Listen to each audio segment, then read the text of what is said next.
Hello students, I am Ashish sir. I am going to teach you English grammar. In English grammar, English language writing section, we will study about diary entry or diary writing. Okay students, then let's start. Students, हम आज आपको आज diary writing या फिर diary entry के बारे में बताने जा रहे हैं। हम उससे रिलेटेड रूल्स बताएंगे और फॉर्मेट बताएंगे उसका कि डायरी कैसे लिखी जाती है और किस फॉर्मेट में लिखी जाती है। राइटिंग आ डायरी, हमें एक डायरी लिखना सीखना है, डियर डायरी उसको हम लिख सकते हैं। तो डायरी एक पर्सनल फॉर्म होती है, इसमें हम अपनी खुद की फीलिंग्स को शेयर करते हैं। जिन लोगों के फ्रेंड्स नहीं होते, रिलेटिव्स नहीं होते, अपने दिल की बात उनसे कह नहीं पाते, तो वो लोग डायरी लिखा करते हैं स्टूडेंट, जिससे वो अपने मन को हल्का कर सकें और अपनी बातों को शेयर कर सकें, दूसरों से कह सकें, दूसरों से अपने आप को खुद डायरी से कह सकें। Clear student? तो डायरी एक पर्सनल फॉर्म है, उसमें हम ज़्यादातर अपनी पर्सनल फीलिंग शेयर करते हैं। हम जैसा चाहें वैसा उसमें मेंटेन कर सकते हैं और लिख सकते हैं कैसी भी लैंग्वेज। डायरी एंट्री का फॉर्मेट भी हम सीखेंगे स्टूडेंट्स कि डायरी एंट्री किस तरह से लिखी जाती है। सबसे टॉप पे डे आएगा, देन डेट आएगी, देन नीचे टाइम आएगा। टाइम ज़्यादातर रात का आता है, नाइट के समय डायरी लिखी जाती है। देन डियर डायरी, और फिर उसका कंटेंट में आपको अपने आप लिखना पड़ता है कि डायरी में क्या लिखना है, किस से रिलेटेड है, जो भी टॉपिक है। 3 तरह की फीलिंग्स होती हैं हमारी, ज़्यादातर, मोस्टली उससे ज़्यादा भी होती हैं। अगर हम खुशी फील कर रहे हैं तो हैप्पीनेस की, दुख फील कर रहे हैं तो सॉरो की, और सरप्राइज फील कर रहे हैं तो आश्चर्य की। इस तरह से हमें लिखनी होती है डायरी, इन फीलिंग्स को शेयर करना होता है। यहाँ पे आपको एक टॉपिक दिया जाएगा स्टूडेंट्स, आपको उस टॉपिक के बेस पर डायरी लिखनी है। तो डायरी लिखने के लिए आपको क्या करना होगा? सबसे पहले स्टूडेंट डेट डालिएगा, देन डे डालिएगा। डेट मतलब किस दिन डायरी एंट्री लिख रहे हैं, और डेट डालने का मेथड अमेरिकन या ब्रिटिश यूज़ करना है। फॉर एग्जाम्पल हम जून 13 की बात कर रहे हैं तो जून 13 2021, या फिर 13 जून 2021, ऐसे मत डालना 13/6/2021, वो गलत हो जाएगा। देन डे डालिएगा, देन टाइम डालिएगा। टाइम ज़्यादातर नाइट का डालते हैं, फिर लिखते हैं dear diary, hi diary, hello diary, कुछ भी लिखते हैं। देन उसका कॉन्टेंट लिखना पड़ेगा। कॉन्टेंट में हम कोई सी फॉर्म यूज़ करते हैं, कोई सा भी टेंस यूज़ करते हैं अकॉर्डिंग टू सिचुएशन। पास्ट की किसी फीलिंग को डिस्क्राइब कर रहे हैं तो पास्ट में लिखना पड़ेगा, पास्ट इंडेफिनिट टेंस यूज़ करना पड़ेगा। और लास्ट में गुड नाइट डायरी लिख देते हैं और अपना नेम लिख देते हैं। जब हम अपनी पर्सनल डायरी लिखते हैं तो वहाँ पर हमें अपना नेम नहीं लिखना होता, क्योंकि हमारा डायरी के ऊपर ही नाम डाला होता है कि इसकी डायरी है। लेकिन यहाँ पर आपको एक सिचुएशन दी जाएगी, उसके बेस पर लिखनी है, तो आपको यहाँ पर उसका अपना नेम लिखना पड़ेगा। Clear students? अब हमें देखना है कि डायरी को हम किस तरह से लिखेंगे, उसके रूल पढ़ेंगे। फॉर्मेट हमने आपको बता दिया किस तरह से लिखनी है। राइटिंग अ डायरी, डायरी लिखते समय लर्निंग ऑब्जेक्ट, क्या क्या बात ध्यान रखनी है? To understand the key conventionals of the diary writing, diary writing का हमें की कन्वेंशन पता होना चाहिए कि हम किस बारे में डायरी लिख रहे हैं, हमारी फीलिंग्स कैसे होनी चाहिए। फॉर एग्जांपल, हम अपनी क्लास में टॉप कर गए, खुशी होगी, बहुत खुश वाली फीलिंग करेंगे, ठीक है ना। और हम फेल हो गए तो दुख वाली फीलिंग करेंगे, दुख हो जाएंगे। Clear students? इस तरह से हमें लिखना होता है। या फिर फॉर एग्जाम्पल हमने लाइन दिख लिया, शेर दिख लिया, तो सरप्राइज वाली फीलिंग्स होंगी, वो हम लिखेंगे इस तरह से।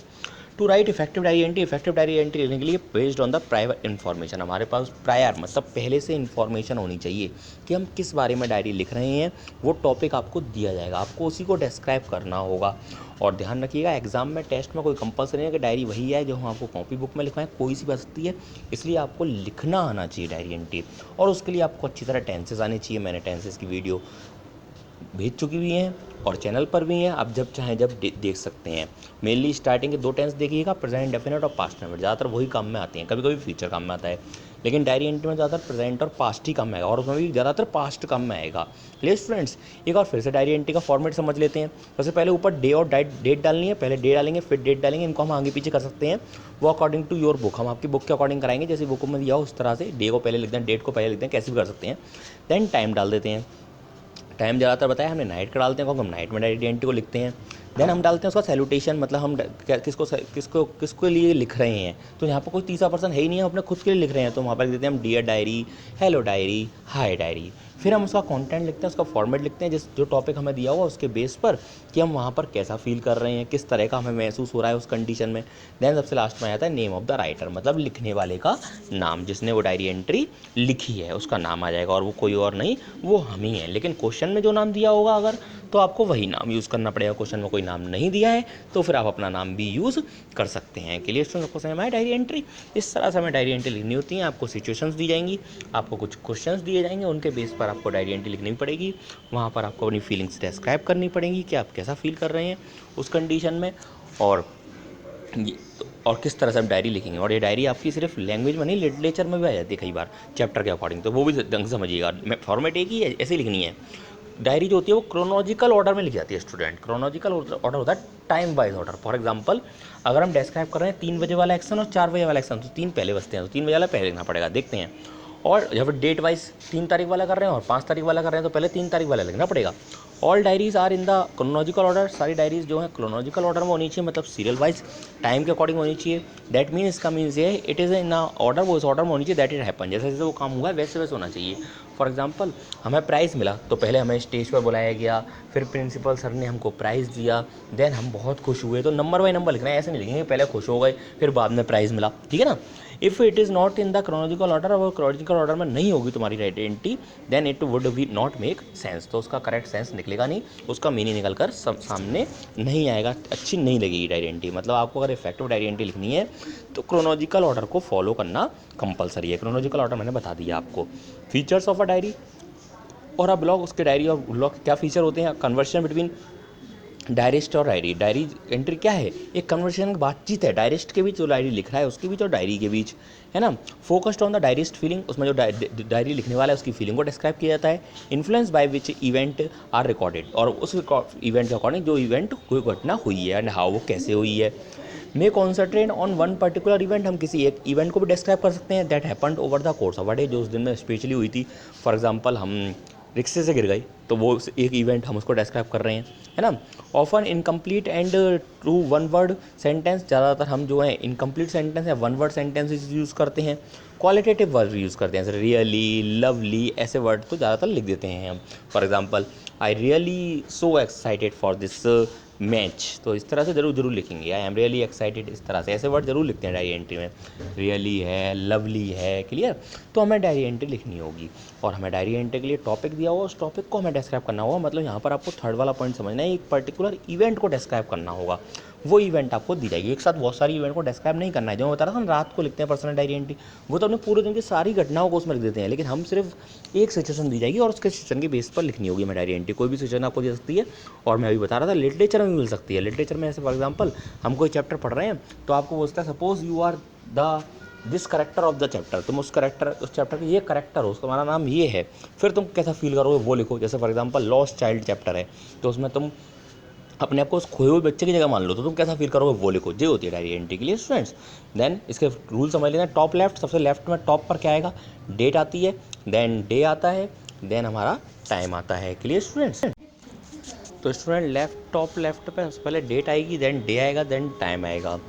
बिगिन द एंट्री, आपको डायरी एंट्री शुरू करनी है बाय डिस्क्राइबिंग द डे, उस दिन को डिस्क्राइब करना है, या फिर मोमेंट्री फीलिंग, उस मोमेंट की फीलिंग को डिस्क्राइब करना है कि जैसे ये वो हुआ, आप छत से गिर गए तो उस समय आपको कैसा फील हुआ वो आप डिस्क्राइब करेंगे, या फिर आप टॉप कर गए तो आप कैसा डिस्क्राइब करेंगे वो लिखेंगे, ठीक है ना। देन इन द बॉडी, उस बुक की बॉडी में उसके अंदर डिस्कस एन इवेंट, उस घटना को डिस्क्राइब करेंगे जिस घटना के बारे में आप लिख रहे हैं, और उससे रिलेटेड अपनी फीलिंग्स को डिस्क्राइब करेंगे। फ्यूचर प्लान, उससे रिलेटेड फ्यूचर प्लान डिस्क्राइब करेंगे कि ये हुआ तो हाँ आगे ये ना हो तो हम क्या करेंगे। Conclude with the final mark, last में एक final mark, final course of action लिखना है कि मतलब अब हम ऐसा फील कर रहे हैं, और अगर हम ये कंडीशन हुई थी तो आगे ये कंडीशन ना हो तो उसके बचाव के लिए हम क्या करेंगे। क्लियर ना स्टूडेंट, जैसे आपको ध्यान रखना होगा यहाँ पर। तो इस तरह से आपको ये रूल फॉलो करते हुए आपको डायरी एंट्री लिखनी होगी, और आपको अपनी डायरी एंट्री में मेनली अपनी फीलिंग्स डिस्क्राइब करनी है। अपने सिंपल वर्ड्स में लिखते हैं तो आप जैसा चाहें वैसे वर्ड यूज़ कर सकते हैं, लेकिन ध्यान रखिएगा आपकी डायरी एंट्री को टीचर चेक करेंगे, एग्जामिनर चेक करेंगे, तो थोड़ी लैंग्वेज अच्छी होनी चाहिए। Clear students. देन आते हैं हम डायरी एंट्री का एक और बार फॉर्मेट समझ लेते हैं। एक और तरह से फॉर्मेट में डे और डेट सबसे पहले आती है, डेट और या फिर डे, वो आगे पीछे आप कर सकते हो, कोई भी पहले लिखते हो, अपनी बुक को फॉलो करना। सैल्यूटेशन में डियर डायरी लिख देते हैं, ऑप्शनल है, लिखना चाहो लिखो वरना मत लिखो। हेडिंग ऑफ द डायरी भी ऑप्शनल है, मतलब हेडिंग डालनी है तो डालो वरना मत डालो, कोई इफेक्ट नहीं पड़ता। Content of the diary, diary entry का कंटेंट में लिख देते हैं, उसमें डायरी एंट्री क्या लिख रहे हैं, किस बारे में लिख रहे हैं, वो सब डिस्क्राइब कर देते हैं। देन लास्ट में सिग्नेचर कर देते हैं, ऐसे 8 जुलाई 2021, 18 जो भी है डाल सकते हैं। और देन डे भी इसके नीचे डालना, उस राइट में मत डालना, वेडनेसडे 8 PM रात को लिखते हैं। देन हमने सैल्यूटेशन डाला नहीं, मतलब डियर डायरी को जरूरी नहीं है, हमने लिख दिया direct today I am very happy, आज मैं बहुत खुश हूँ। एज उसका रीज़न क्यों खुश हूँ, जरूरी नहीं हर बार खुश की डायरी एंट्री हो, कई बार दुखी की बसती है, तो today I am very sad ऐसे लिखते हो, है ना। और फिर उसका कंटेंट लिखना पड़ता है अपने आप, कम से कम 1 पेज की तो होनी चाहिए डायरी एंट्री। 1 पेज या 1.5 पेज की आती है, वो वर्ड्स के अकॉर्डिंग देखा करो, और 50 वर्ड्स की है तो हाफ पेज से थोड़ी ज़्यादा लिख दो, 100 वर्ड्स की है तो 1 पेज से थोड़ी ज़्यादा लिख दो, और 150 वर्ड्स की है तो लगभग 1.5 पेज की होनी चाहिए। और देन लास्ट में हमने सिग्नेचर कर दिए as Riya. Clear students?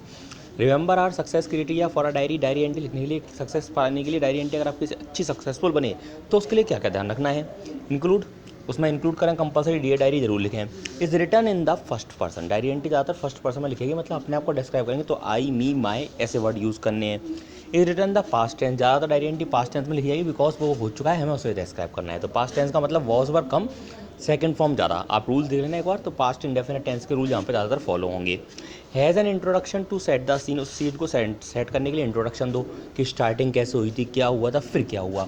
Talks about opinion. अपने विचारों को लिखो, थॉट्स, अपने विचारों को, ओपिनियंस को और अपनी फीलिंग्स को डिस्क्राइब करो। Use time conjunction. Time conjunction use करो कि उस टाइम पे ये हुआ था, ऑन टाइम के लिए यूज़ होता है at. To show when the things happened, कि वो चीज़ें कब हुई थी बताने के लिए। Right about event. इवेंट को डिस्क्राइब करो that are important to the writer, जो राइटर के लिए बहुत ज़रूरी हैं। Please write at least 6 sentence. मतलब अगर 50 वर्ड्स में आए तो कम से कम 6 सेंटेंस को लिखो ही लिखो, बट आपको और ज़्यादा भी लिखने पड़ सकते हैं, वो आपको वर्ड्स के अकॉर्डिंग लिखना होता है। What are the feature of diary entry. Diary entry का फीचर होते हैं, इनफॉर्मल टोन होती है, क्योंकि हम किसी स्कूल के टीचर या प्रिंसिपल को तो लिख नहीं रहे हैं, हम डायरेक्ट अपनी वर्ड्स को लिख रहे हैं, तो अपने लिए लिख रहे हैं, लेकिन आपको यहाँ पर टीचर के लिए तो थोड़े अच्छे वर्ड यूज़ करने हैं। फर्स्ट पर्सन का यूज़ करेंगे, मतलब प्रोनाउन में ऐसे कौन कौन सी प्रोनाउन यूज़ होगी, प्रोनाउन की वीडियो मैं आपको समझा चुका हूँ। I, we, us, we are, I am ऐसे यूज़ करेंगे। This will make you feel part of the story, और ऐसा लगेगा इन सबको यूज़ करने से कि आप उस स्टोरी के पार्ट हैं। इमोशनल लैंग्वेज यूज़ करनी है, अच्छी लैंग्वेज इमोशनल वाली होनी चाहिए। क्रोनोलॉजिकल ऑर्डर बताया था आपको, 1 by 1 जैसे जैसे होगा वैसे वैसे डिस्क्राइब करो। Start with the event. उन इवेंट से स्टार्ट करो that happen early in the day, जो शुरुआत में हुई थी, and with the event that took place in the evening, जो शाम को हुई थी, मतलब जो बाद में हुई थी वो बाद में, जो पहले हुई थी वो पहले। ओपिनियन, अपने ओपिनियन लिखो, अपने पॉइंट ऑफ व्यू लिखो, आप कैसा फील कर रहे हो उस बारे में, वो सब डिस्क्राइब करो। अगर आप पूरे दिन की फीलिंग को डिस्क्राइब कर रहे हो तो पहले मॉर्निंग वाला आएगा, देन दिन वाला आएगा, देन रात, इवनिंग वाला आएगा, देन रात वाला आएगा। लेकिन अगर आप किसी एक इवेंट को डिस्क्राइब करो, किसी घटना को डिस्क्राइब कर रहे हो, तो उसकी स्टार्टिंग पहले आएगी, देन लास्ट में उसकी एंडिंग आएगी। मतलब शुरुआत में वो घटना कैसे घटी तो फिर लास्ट में। सब हमारे स्कूल में इंडिपेंडेंट डे सेलिब्रेट हुआ, तो सबसे पहले सारे स्टूडेंट स्कूल में इकट्ठे हुए, टीचर्स इकट्ठे हुए, वो सेलिब्रेशन हुआ, वो फ्लैग होस्टिंग हुई, देन सेलिब्रेशन हुआ, देन कुछ प्रोग्राम्स हुए, और लास्ट में जो मिठाई वगैरह भी डिस्ट्रीब्यूट होती है वो डिस्ट्रीब्यूट हुई। इस तरह से नंबर बाई नंबर लिखना है। Features of identity. आइडेंटिटी क्या फीचर्स होते हैं? Use is the past tense. Past tense का यूज़ करना है। फर्स्ट पर्सन प्रोनाउन यूज़ करनी है, आई, वी, माई एक्सेट्रा, ये यूज़ करने हैं। Describe the writer's point of view. अपने पॉइंट ऑफ व्यू को डिस्क्राइब करना है, अपनी थॉट को डिस्क्राइब करना है, अपनी फीलिंग को डिस्क्राइब करना है, अपने विचारों को, है ना। Include opinion as well as fact. अपने सिर्फ विचार के साथ साथ सच भी लिखना है। फैक्ट होता है सच, सच को भी डिस्क्राइब करना है। यूजिंग एम्बिशियस वर्ड का यूज़ करने हैं। डिस्क्राइबिंग पीपल, किसी पर्सन को डिस्क्राइब करनी है, किसी पीपल को डिस्क्राइब करनी है, अच्छे से वर्ड यूज़ करने हैं। किसी को अगर हम किसी दूसरे पर्सन को या फिर किसी जगह को डिस्क्राइब कर रहे हैं। Is written in an informal style. Informal style में लिखनी है, कोई ज़्यादा फॉर्मेलिटी नहीं दिखनी है। एज दो स्पीकिंग टू समवन, जैसे हमें ऐसे कोई फॉर्मल नहीं दिखाना है, जैसे हम किसी और तीसरे पर्सन से बात कर रहे हैं, किसी रेस्पेक्टेड पर्सन से बात कर रहे हैं। यहाँ तो हमें ऐसे लिखना है जैसे हम किसी फ्रेंड को डिस्क्राइब कर रहे हैं, बता रहे हैं किसी अपनी बातें, इस तरह से हमें लिख देना है सिंपल फॉर्म में। कोई ज़्यादा स्पेशल डिफिकल्ट वर्ड यहाँ पर यूज़ नहीं करने हैं। क्लियर स्टूडेंट, सबको समझ में आया? और किसी पर्सन प्लेस को डिस्क्राइब करने के लिए एम्बिशियस वर्ड यूज़ करने हैं। फॉर एग्जांपल जैसे हम टाइम देखने गए तो वो व्हाट आ बिल्डिंग, ऐसे वर्ड यूज़ करने होते हैं। ब्यूटीफुल ताज, इस तरह से, ठीक है। एम्बिशियस वर्ड होनी चाहिए। किसी पर्सन से मिले, हम सचिन तेंदुलकर से मिले, कैसा फील कर रहे थे, बहुत सरप्राइज हुए, और what a player, great batsman, इस तरह से ऐसे वर्ड यूज़ होने चाहिए। क्लियर? तो इस तरह से एम्बिशियस वर्ड यूज़ करेंगे। डायरी एंट्री लिखेंगे, पास्ट टेंस में लिखेंगे डायरी एंट्री, ध्यान रखिएगा पास्ट में लिखी जाती है। फर्स्ट पर्सन का यूज़ होता है आई, वी और माई, ज़्यादातर इनका यूज़ करते हैं, और अपने पॉइंट ऑफ व्यू को डिस्क्राइब करते हैं। लेकिन अपने पॉइंट ऑफ व्यू के साथ साथ हमें फैक्ट भी डिस्क्राइब करना होता है। फैक्ट मतलब सच, उससे रिलेटेड जो भी सच है वो भी हम डिस्क्राइब करेंगे। क्लियर स्टूडेंट, सबको समझ में आ गई? मैंने आपको डायरी एंट्री के रूल्स बता दिए, उसका फॉर्मेट बता दिया, किस तरह से डायरी एंट्री लिखी जाती है। अब हम आपको कुछ क्वेश्चंस के आंसर भी समझा देंगे डायरी एंट्री के रिलेटेड वाले, जो और देन आपको डायरी एंट्री समझ में आ जाएगी। और इस वीडियो में से आपको कुछ भी अपनी कॉपी में नहीं लिखना है, ये सिर्फ वीडियो आपको डायरी एंट्री के बारे में समझाने के लिए, उसके रूल्स बताने के लिए है। आपको अपनी नोटबुक में कुछ भी नहीं लिखना है डायरी एंट्री से रिलेटेड, इस वाली वीडियो से रिलेटेड, ठीक है। जो हम क्वेश्चन और आंसर देंगे डायरी एंट्री के, वो आपको लिखने होंगे। फॉर्मेट स्पेशली ध्यान रखिएगा, डे और डेट आएगी सबसे आगे। Clear students, thank you for watching this video students.